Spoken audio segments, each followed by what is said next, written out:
Bienvenidos a otro episodio del podcast de CIMED. Soy Rosa Doens y hoy tengo el placer de presentarles al doctor Nicanor III Ovaldía Rodríguez, médico veterinario panameño con una destacada carrera de investigación científica y salud pública. Cuenta con una maestría en virología de la Universidad de Wisconsin, un doctorado en inmunología y enfermedades infecciosas de la Universidad de Harvard y un postdoctorado en la Universidad del Sur de Florida.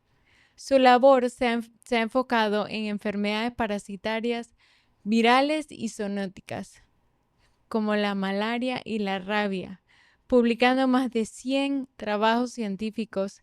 Desde octubre del 2024, dirige el Instituto Conmemorativo Gorgas de Estudios de la Salud, donde impulsa una digitalización y expansión científica que busca posicionar a Panamá como líder en investigación en salud pública en la región.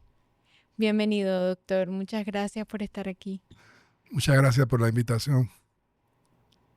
Doctor, para arrancar, quisiéramos saber, darle pues las gracias que estamos aquí en el Gorgas.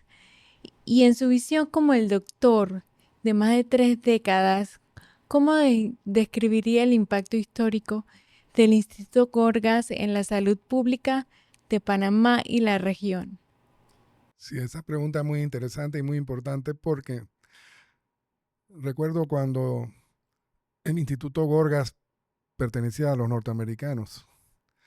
En esa época, cuando yo entré aquí en 1988, casi en las postrimerías de su mandato, se dedicaba completamente a la medicina tropical, básicamente enfermedades que afectaban a los panameños y a los habitantes de la zona del canal.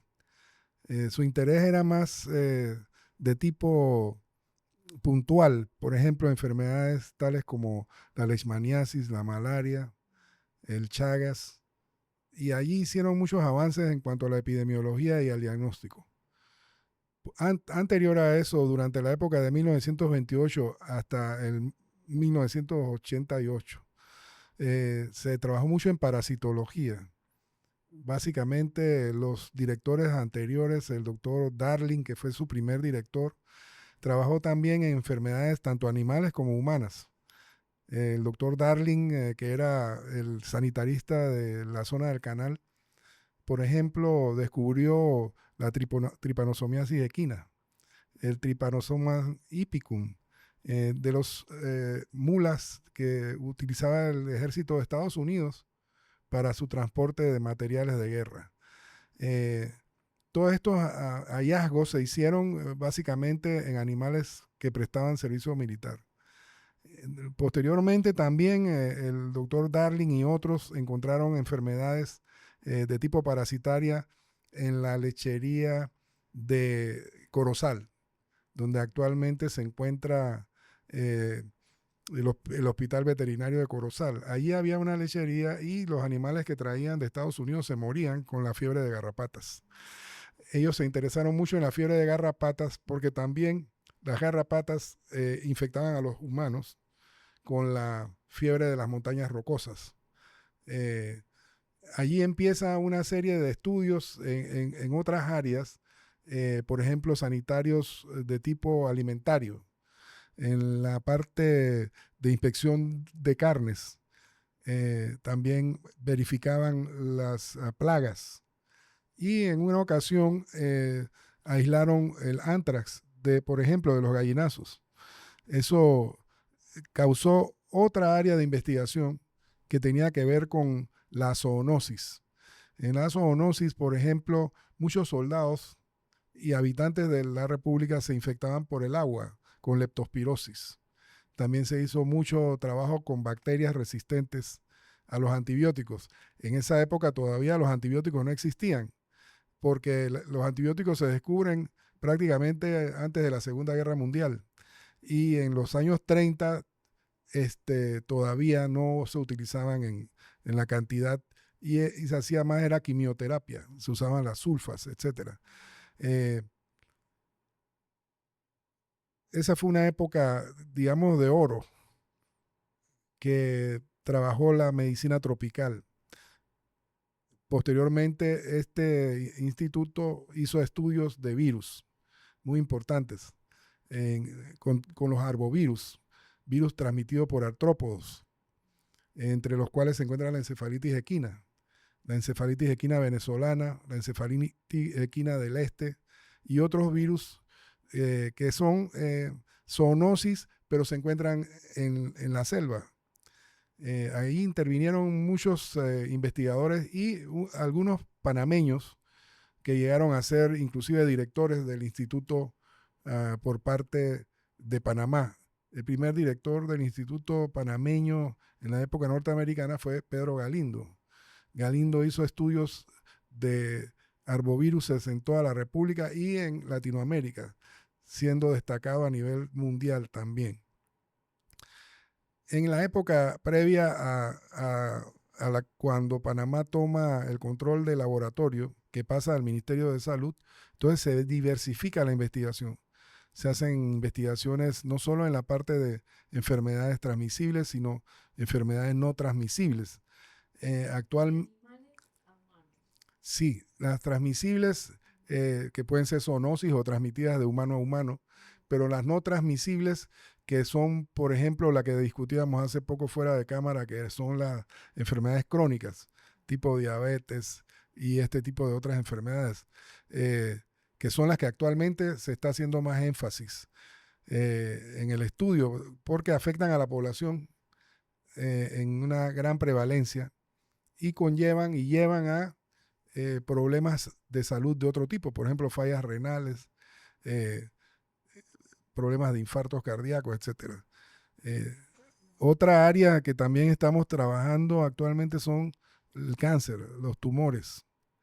Se han hecho estudios de prevalencia de cáncer u otros que están viendo los determinantes de los tumores, por ejemplo, los tumores de próstata. Actualmente llevamos a cabo ese tipo de estudios. Entonces, en la actualidad, ya viniendo de una historia de estudios que se hicieron más hacia la medicina tropical, se ha diversificado hacia estudios inclusive de aguas, la contaminación ambiental. Por lo que yo considero que el instituto se ha tornado más que en un instituto de medicina tropical, en un instituto nacional de salud, que sería como el objetivo final. El Instituto Conmemorativo Gorgas es considerado laboratorio de referencia nacional e internacional. ¿Cuáles son los mayores desafíos actuales para mantener ese rol y cómo se están enfrentando? Sí, el instituto consta básicamente de dos laboratorios de referencia. El Laboratorio Central de Referencia en Salud Pública, que maneja todo lo que es el diagnóstico de enfermedades de interés de la salud pública, en el caso del Ministerio de Salud. Y el Laboratorio de Referencia de Agua y Alimentos, que es el que se encarga de hacer las investigaciones sobre alimentarias, intoxicaciones alimentarias, determinar el tipo de contaminantes que tienen los alimentos. Esa es un área muy importante. Entonces, en cuanto a la referencia, y el otra área que se llama, en este caso, nosotros tenemos un departamento de investigaciones, Videtec, que es el que se encarga de la investigación per se, por sí misma. O sea que allí tenemos áreas de virología, tenemos áreas de parasitología y otras áreas en las que se están realizando investigaciones directamente. Allí no interviene en el diagnóstico por sí mismo, sino que es la investigación de estas enfermedades en diferentes aspectos epidemiológicos, investigación básica, por ejemplo, de drogas, de diferentes enfermedades, de las enfermedades que se conocen como desatendidas o neglected en inglés. Entonces sí ve que hay una gran variedad de diferentes áreas donde se está interviniendo. Y desde que asumió la dirección en el 2024, ¿qué avances considera más significativos dentro del Gorgas, tanto a nivel institucional como en investigación científica. Sí, se ha hecho mucho avance en genómica.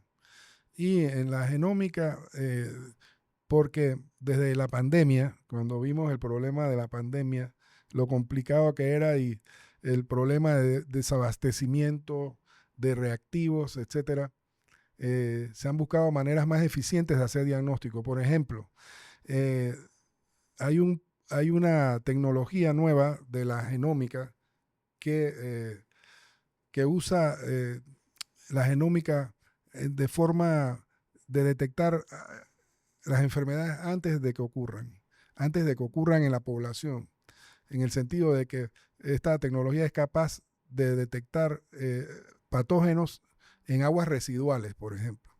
Eh, Se usa la metagenómica. O sea, la metagenómica es, por ejemplo, utilizar primers o cebadores que levantan toda clase de patógenos en una sola muestra. Luego esos cebadores eh, se, se hace la secuencia de lo que levantaron. Y luego por bioinformática se localiza si son virus, bacterias u otros. Esto es una tecnología que primero ahorra reactivos, ahorra tiempo, se puede monitorear varias fuentes, por ejemplo, de áreas residuales. Ahora con la planta de tratamiento que hay nueva del saneamiento de la bahía, las muestras se tomarían allí para ver de qué área de la ciudad de donde vienen esas muestras está circulando una bacteria o un virus. Puede ser en el caso del COVID, por ejemplo, podemos detectarlo en esas aguas residuales con más eficiencia. Eh, ya hemos montado esta tecnología en el instituto, tenemos datos de algunos patógenos que circulan, hemos demostrado que hay capacidad para hacerlo. Ahora hay mucho interés a nivel internacional de que todos los países logren establecer esa tecnología. Recientemente aquí en Panamá hubo una reunión internacional de los países que están haciendo esta tecnología ese sería como el futuro de la epidemiología molecular. Más que hacer pacientes individuales, hacer determinación en, en grandes cantidades de material. Eh, Esto ya se hacía antes en otras enfermedades de tipo alimentarias, por ejemplo, o de zoonosis. Por ejemplo, la tuberculosis o la brucelosis en el caso del ganado, en las lecherías. En vez de usted hacer un examen a una vaca de la leche que produce, lo toma del tanque de la leche de la finca y ahí determina si hay circulación de una bacteria que se llama la brucela. Lo puede detectar en bulk sin intervenir en la población de los animales ni molestarlos. O sea, esa tecnología es directamente, por decirlo así, de vieja data. Sin embargo, la aplicación de la genómica a esa tecnología es reciente. Y hacerlo de forma metagenómica, por decirlo, utilizando este tipo de cebadores, nos permite ser más eficientes, gastar menos recursos y entonces luego dirigirnos hacia las áreas donde se está dando el problema. Creo que ese será como, no es el futuro, sino que ya está aquí, ya lo estamos implementando, ya lo estamos realizando y esperamos tener bastantes resultados en el futuro cercano. Seguro que sí. Les colabora. Sí. Sabemos que ha impulsado la digitalización de procesos y nuevas líneas de investigación, como los estudios genómicos de vigilancia epidemiológica, y cómo estos cambios están transformando la operatividad del instituto. Sí, uno de los problemas que encontramos eh, cuando asumimos este reto es que los procesos son muy lentos. Como usted sabe, este es un instituto gubernamental. Eh, a diferencia, por ejemplo, de las AIPs que tiene Senacit, el Indicasat AIP, que son público-privadas, tienen otras ventajas. Nosotros tenemos que guiarnos por, por todo lo que tiene que ver la reglamentación y las leyes del gobierno. Sin embargo, con todo eso, hay la posibilidad de hacer investigación, porque lo que tenemos son mejores controles para evitar el despilfarro. Creo que haciendo una administración eficiente se pueden lograr los objetivos que se necesitan. Se ha demostrado antes, durante la pandemia, se dio respuesta. Estamos dando respuesta actualmente a muchos problemas que se presentan. Sin embargo, usted sabe que en el gobierno el problema es el presupuesto. Siempre el presupuesto es limitado, hay que hacer menos con más. Nosotros creemos que estas tecnologías pueden hacer que nosotros hagamos menos con más. O sea, que nos permite trabajar en masa, por decirlo así, porque la salud pública estudia es la población, no el individuo. El individuo lo estudian los médicos a nivel de la consulta de ellos, privada o pública. Ven el individuo, acá se ve la población. Entonces, todo es más costoso, porque usted tiene que, por ejemplo, utilizar reactivos muy, muy costosos. Y esa es una de las limitantes. En genómica los reactivos son costosos. Sin embargo, eso en el futuro se va a abaratar, como se ha venido abaratando en los últimos 20 años. Creemos que después eso va a ser tan común y que se va a realizar en hospitales privados, en las clínicas privadas, etc. La inteligencia artificial, que veníamos conversando hace poco, va a hacer realidad esto, porque yo veo la inteligencia artificial más bien como un consultor, porque ya puedes consultar a la literatura, no solamente haciendo las búsquedas en las bibliotecas, pero haciéndole preguntas, que tienes interrogantes y te puede orientar hacia un resultado más rápido. ¿Cómo eso se va a insertar en la vida de esta institución? Pues tiene que hacerlo. Nosotros pensamos que yendo hacia el nuevo campus Gorgas, hemos presentado a la Junta Directiva un plan de digitalización y de modernización de los procesos tanto administrativos como técnicos, ya que todavía le hace falta llegar a niveles que tiene la empresa privada. Nosotros debemos tener algo similar. Eso va a ser un gasto importante a largo plazo, y tenemos ya algún proyecto con el Ministerio de Economía y Finanzas y otras áreas del gobierno para digitalizar el instituto completamente. Hay digitalización parcial, por ejemplo. Nosotros tenemos un centro de cómputo para la genómica muy importante, que no debe envidiar a cualquier otro con las capacidades para hacer estas investigaciones genómicas. Y se está reforzando eso, se ha venido reforzando ya de hace un tiempo. También hemos tenido cooperación internacional en eso.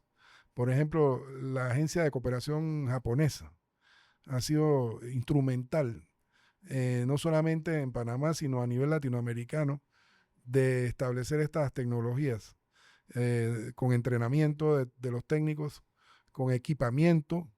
Tenemos equipos de última generación y hacia el campus Gorgas todo esto se va a ir moviendo, y creo que de aquí a allá, como esos equipos cambian tan rápido también, porque usted tiene un equipo hoy y dentro de 2, 3 años ya no sirve, o hay que comprar uno nuevo, actualizar es muy costoso y los presupuestos son limitados. Entonces hay que buscar, yo digo que un modelo que coadyuve a lograr los objetivos. El nuevo campus Gorgas representa una inversión científica sin precedentes aquí en Panamá. ¿Qué impacto espera que tenga esta infraestructura en la capacidad investigativa de Panamá? Sí, pienso que recientemente tuvimos la oportunidad de hacer el primer vaciado, le digo yo, que ya no sería la primera piedra, porque ya el primer edificio se encuentra se ha avanzado rápido este año en la construcción. La primera losa del primer piso ya se colocó, se está colocando, terminando, y tuvimos una ceremonia de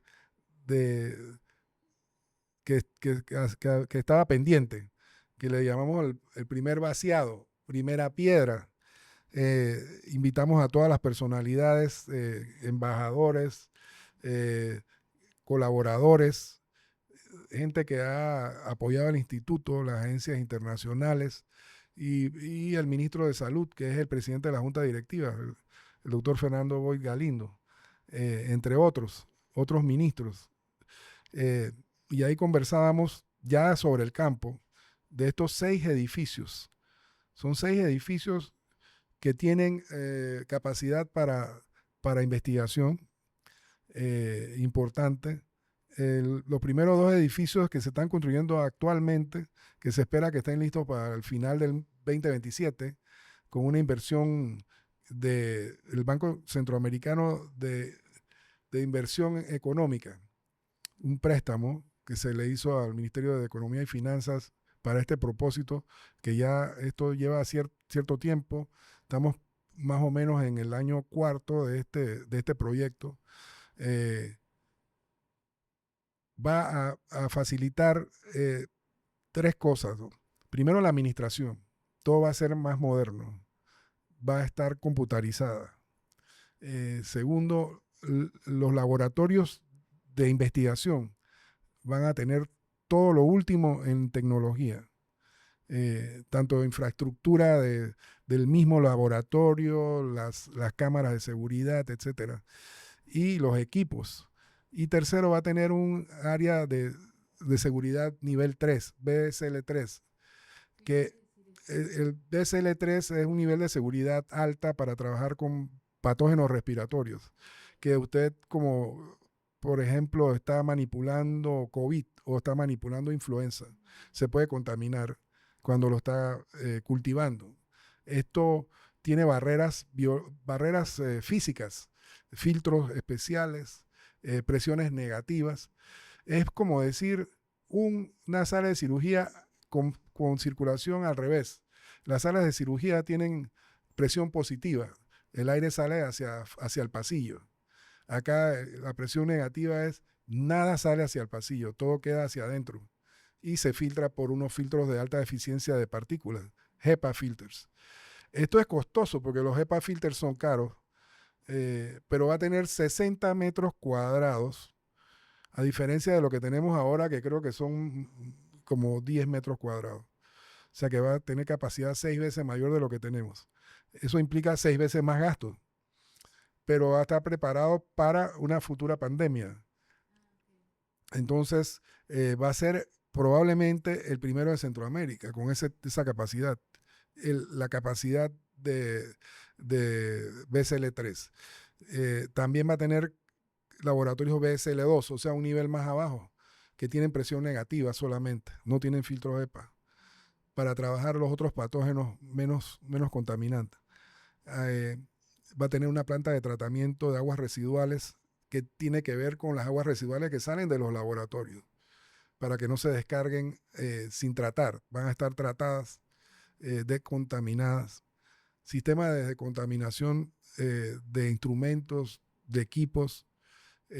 Además va a tener un bioterio para animales de laboratorio, ratones, conejos, que se utilizan aún para producir reactivos. Estos van a ser BSL3 también. O sea que si en un momento dado se necesita hacer una inoculación para estudiar un virus, va a tener la capacidad de soportar eso ahora. Ahora, actualmente no tenemos esa capacidad. Entonces, es un paso bien grande para Panamá y para la región. Conversábamos durante la ceremonia con representantes del CDC, que han sido también instrumentales en cuanto a lo del BSL3. Ellos han estado trabajando con el Gorgas desde hace varios años, dando asistencia técnica para este caso.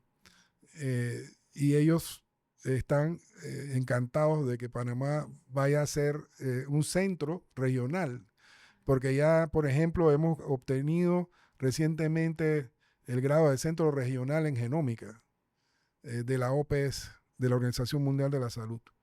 Y así vamos a ir obteniendo otras capacidades de centro regional. Claro que hay una competencia por estos centros regionales. Eh, Ayer estábamos inaugurando un evento en el Intercontinental sobre virus como el dengue, el chikungunya, eh, y allí nos enteramos de los diferentes centros regionales. Por ejemplo, en Jamaica hay uno, en Trinidad y Tobago hay otro. Pero la idea que conversábamos era que todos estos 3 centros de referencia se van a integrar en uno solo virtual que va a tener comunicación continua, o sea que van a estar, esto es como, claro, y es una experiencia que nace de la pandemia, yo creo. Quizás estaba antes en ideas, pero ahora ya se aterriza en una cuestión práctica. Doctor, este año el Congreso Gorgas se realiza bajo el enfoque One Health, reuniendo expertos nacionales e internacionales. ¿Qué objetivos principales se han trazado para este evento? Sí, hemos denominado este año el Congreso Gorgas, que se viene haciendo hace varios años. Había tenido como una pausa, pero lo hemos retomado con el lema de hacia los 100 años del instituto que se cumplen de 1928 al 2028. Esa va a ser el objetivo, tirar la casa por la ventana, una gran celebración. Para eso entonces diseñamos este tipo de aproximación hacia los 2028. Este sería el primero, que es en el 2025. Nos quedarían 2 más. Y aquí el tema sería una sola salud, porque como están viendo, por ejemplo, ahorita mismo la salud poblacional, refiriéndome a la población, eh, implica la salud ambiental, la salud humana y la salud animal. De los animales obtenemos nuestros alimentos, etcétera. De los bosques, los materiales para construcción, etcétera. Pero también hay virus emergentes y reemergentes que salen de la fauna silvestre, por ejemplo. Entonces, todo eso lo integramos en lo que se llama el concepto de una sola salud, que en otra época se llamaba zoonosis, pero dejaba por fuera la parte ambiental. La parte ambiental es supremamente importante. Entonces, estamos trayendo como expositores importantes de España, por ejemplo, de la Universidad de Barcelona. La Universidad de Barcelona, el profesor Bosch nos va a hablar sobre aguas residuales. Este tema que le estaba conversando de las aguas residuales, detección de patógenos en aguas residuales. Él es profesor emérito de la Universidad de Barcelona y de un centro que se encarga de esto en Europa. Entonces lo invitamos y aceptó la invitación. Y con él viene la profesora Pinto, también de la Universidad de Barcelona, que va a hablar sobre el desarrollo de una vacuna contra la hepatitis A. Recuerda que la hepatitis A también se transmite por los alimentos y por el agua contaminada. Entonces todo eso está correlacionado. Ese por parte de los expositores internacionales. También traemos expositores internacionales de Estados Unidos, de la Universidad de Harvard. Traemos al profesor Dan Nipsey, que nos va a hablar sobre la genómica de la malaria, cómo enfocar en malaria. Y también traemos al profesor Manoj Durain Singh, profesor titular de la Cátedra de Inmunología y Enfermedades Infecciosas de la Escuela de Salud Pública de Harvard, que nos va a hablar sobre una vacuna contra la malaria, que son de las vacunas más difíciles de obtener. Todavía al momento hay dos vacunas aprobadas, pero no son altamente eficientes. Todavía necesitan más investigación. Porque a diferencia de un virus, por ejemplo, que es un ente, por decirlo así, que no tiene sino 5 o 6 genes, ¿no? Que codifican todo el material del virus. Los parásitos, como el de la malaria, tienen 3.000 genes y millones de proteínas. Aunque se sabe que hay algunas proteínas específicas que son las que confieren la inmunidad, no se ha logrado la combinación perfecta de las diferentes proteínas para lograr una inmunidad estéril. Se ha logrado inmunidad parcial, o sea que usted se enferma y luego el mismo sistema inmune controla la infección, pero no que no se enferme absolutamente. Entonces en esa etapa se encuentra. Él nos va a hablar sobre ese tema. También vamos a traer al profesor Matt Marty de la Universidad de Zurich, en Suiza, que también trabaja en el área de malaria, pero él trabaja más bien en la parte de la transmisión de la malaria. El parásito a nivel de transmisión. Hay una etapa del parásito que se llama el gametocito, que se transmite al mosquito y el mosquito transmite entonces el parásito al hombre. Esa área también es un área que se está explotando para ver si se consigue una vacuna que se llama de bloqueo, bloquear la transmisión. Él nos va a hablar sobre ese tema. También traemos el profesor John Adams de la Universidad de Florida del Sur. Son investigadores con vastas publicaciones, mucha experiencia. Es una oportunidad única para que los investigadores panameños intercambien con ellos, consigan para sus estudiantes posiciones en esos institutos y laboratorios. Por ejemplo, John Adams trabaja en la parte de vacunas de malaria, pero a otro nivel, bioinformático, que es muy importante. Cómo encontrar proteínas que sean las que se utilicen en el desarrollo de la vacuna. Él nos va a hablar sobre ese tema. Eso en cuanto a la parte de los investigadores de Estados Unidos. Tenemos investigadores de Colombia, por ejemplo, vecinos nuestros, recientemente hablando de la fiebre amarilla.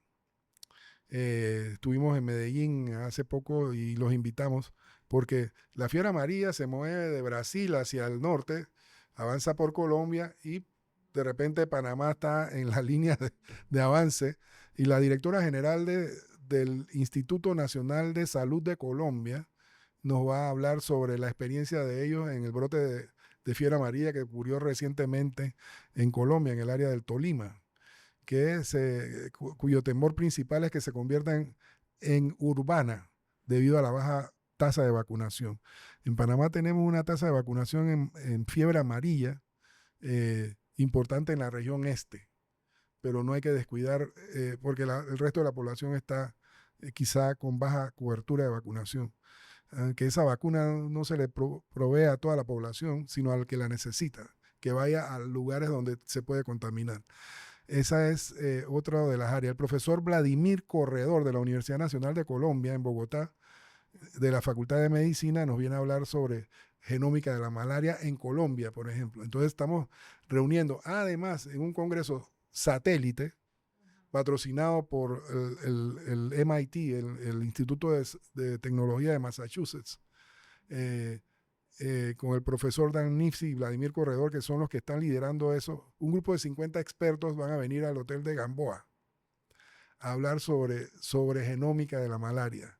Entonces, al mismo tiempo que tenemos el nuestro acá, sobre una salud, vamos a tener el otro allá y estamos intercambiando expositores. Por ejemplo, Dan Nifty y Vladimir Corredor vienen el lunes acá y nosotros vamos el jueves allá a exponer nuestros trabajos. Entonces, es un conglomerado de gente que viene sobre estos temas bien importantes para Panamá, especialmente para los estudiantes, porque la idea es que los estudiantes se animen a hacer investigación, que vayan al Senacit y consigan una beca, que hablen con los profesores y les pregunten si puede ir a su laboratorio, etcétera. O sea, hay que buscar dónde entrenar a los futuros científicos porque el campus Gorgas va a necesitar el triple de lo que tiene ahora. Nosotros tenemos tecnólogos médicos bien entrenados, científicos que ya tienen cierta edad.